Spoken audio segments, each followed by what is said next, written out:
Olá, eu sou o professor Luiz Silva e nós vamos começar a nossa aula sobre efeitos biológicos do calor. Essa aqui é a aula 2 do módulo 1, Estresse térmico por calor, Introdução e normatização aplicável. Esse é o módulo 1 do curso Higiene Ocupacional, Avaliação dos Agentes Físicos. Vou apresentar a vocês os objetivos dessa aula. Ela tem como objetivo analisar as respostas fisiológicas ao calor e definir as consequências ao organismo pela exposição ao calor. Disponibilizo a vocês também todas as referências bibliográficas que foram utilizadas para a elaboração dessa aula. Vamos começar falando sobre as respostas fisiológicas ao calor. O sistema nervoso central, ele é o responsável pela organização integrada da termorregulação. Acredita-se que o hipotálamo seja a principal sede de controle do sistema nervoso central. Então, o sistema nervoso central é responsável por manter a temperatura do nosso corpo numa temperatura ideal, né? E no sistema nervoso central nós temos como sede de controle o hipotálamo. O hipotálamo anterior, ele vai funcionar como um termostato, né? Então, é igual ao termostato que nós temos aí sendo utilizado nas empresas, em máquinas, né, em alguns equipamentos também. Então o termostato ele vai regular a temperatura, né? É ele quem vai manter a temperatura dentro de um range considerado ali ideal. Isso quem faz é o hipotálamo anterior.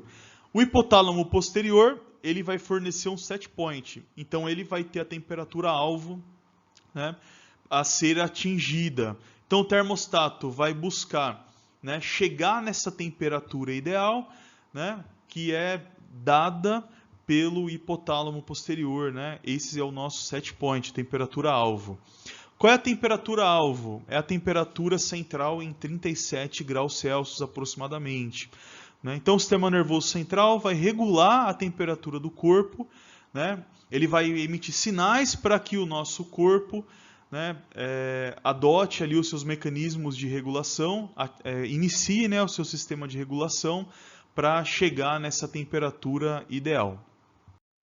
E os dados atuais sugerem que o hipotálamo controla a temperatura dentro de um chamado limiar intertérmico, que seria o intervalo de temperaturas em torno de uma média com a qual nenhuma resposta fisiológica ocorre. Então o hipotálamo, pessoal, ele vai controlar a temperatura para que ela fique dentro, né, de um intervalo de temperatura ideal. Se você tem a temperatura ideal no seu corpo, nenhuma resposta fisiológica vai ser dada, né? Então o trabalhador não vai aumentar o sistema de transpiração, né? Então não há necessidade de uma termorregulação. O hipotálamo vai controlar essa temperatura para ficar dentro desse limiar intertérmico. Então, as respostas fisiológicas ocorrem apenas quando a temperatura ultrapassa os limiares, né? Tá com o organismo na temperatura ideal, dentro desse limiar, não vai ter resposta do organismo, né? E o hipotálamo vai controlar isso, né? Tá dentro daquela temperatura ideal, tá atingindo ali, tá próximo da temperatura que seria o set point. Agora, ultrapassou o limiar, o organismo vai ter que dar uma resposta. Então, o hipotálamo vai fazer com que o organismo, vai provocar no organismo a sudorese e a termogênese e a resposta vasomotora apropriada. Ou seja, ele vai fazer a vasoconstrição e a vasodilatação, né, que são respostas do organismo para que ele fique em equilíbrio térmico, não entre em sobrecarga térmica, e daí, consequentemente, o trabalhador vai sentir os efeitos biológicos dessa exposição ao calor. E se o aumento do fluxo de sangue na pele, através da vasodilatação, que nós estamos vendo na imagem abaixo, e a produção de suor forem insuficientes para promover a perda adequada de calor, ou se esses mecanismos deixarem de funcionar apropriadamente, uma fadiga fisiológica poderá ocorrer. E então, pessoal, o trabalhador vai sentir os efeitos dessa exposição ao calor. Então, nós temos um sistema de termorregulação. Quando esse sistema não consegue dar conta desse calor que o trabalhador está exposto, né, ele entra em sobrecarga térmica e daí nós teremos os efeitos dessa exposição. As consequências ao organismo. existem 5 categorias principais de consequências ao organismo, que podem se manifestar das seguintes formas. Primeiro, nós temos a exaustão ao calor. Então, com a dilatação dos vasos sanguíneos, em resposta ao calor, há uma insuficiência no suprimento de sangue do córtex cerebral, resultando em queda da pressão arterial. 2. Nós temos a desidratação, provocando principalmente a redução do volume de sangue e promovendo a exaustão do calor.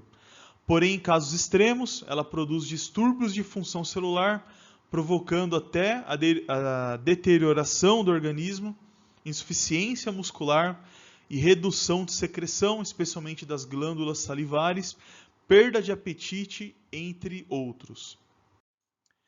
3. Cãibras de calor. Ocorrem espasmos musculares seguidos de uma redução do cloreto de sódio no sangue, atingindo concentrações inferiores a um certo nível crítico. O alto índice de perda desse cloreto é facilitada pela intensa sudorese e a falta de aclimatização. Sobre a climatização, nós teremos uma aula específica. Nós vimos na aula anterior, quando nós estudamos ali os conceitos de sobrecarga térmica, que para entrar em sobrecarga existem outros fatores, que se relacionam ali com essa exposição do trabalhador, e um deles é a climatização desse indivíduo como uma necessidade fisiológica dele. Nós temos também o choque térmico. 4. Ocorrem quando a temperatura do núcleo do corpo atinge determinado nível, colocando em risco algum tecido vital que permanece em contínuo funcionamento. É por causa de um distúrbio no mecanismo termorregulador que fica impossibilitado de manter um adequado equilíbrio entre o indivíduo e o meio. 5. Nós temos o edema de calor. Em pessoas não aclimatizadas, expostas a um ambiente quente, pode aparecer edema leve, como inchaço das mãos e dos pés. Geralmente afeta mais as mulheres e desaparece com a aclimatização.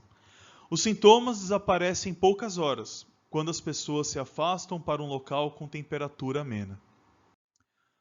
Nós vimos as consequências pela exposição ao calor, mas vamos dar uma olhadinha aqui nessa tabela, onde a gente vai relacionar as doenças pela exposição ao calor, os sintomas ao trabalhador e os efeitos. Então, temos aqui primeiro a internação, os sintomas: dor de cabeça, vertigem, desmaio e desconforto abdominal. Os efeitos: alteração do centro regulador, pele quente e seca, pulso e movimentos respiratórios fracos e rápidos e aumento da pressão.